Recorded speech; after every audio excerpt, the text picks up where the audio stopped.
మా ప్రవళిక ఇక్కడ ఆధార్ కార్డు. నెల్లూరు జిల్లా పోలీస్ పరేడ్ మైదానంలోని ఉమేష్ చంద్ర కాన్ఫరెన్స్ హాల్ వద్ద ప్రజా ఫిర్యాదుల పరిష్కార వేదిక కార్యక్రమాన్ని నిర్వహించారు.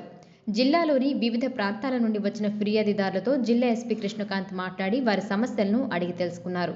ప్రజా ఫిర్యాదుల పరిష్కార వేదికకు వచ్చిన 73 ఫిర్యాదులను త్వరితగతిన పరిష్కరించాలని పోలీస్ అధికారులను ఎస్పీ ఆదేశించారు. వచ్చిన ఫిర్యాదులన్నింటిపై చట్ట ప్రకారం విచారణ జరిపి బాధితులకు న్యాయం చేస్తామని ఎస్పీ హామీ ఇచ్చారు. ఈ కార్యక్రమంలో town DSP Sindhupriya, Atmakur DSP Venugopal, legal advisor Srinivasulu Reddy, ఎస్బీ2 CI Srinivasulu Reddy, complaint cell సిబ్బంది పాల్గొన్నారు.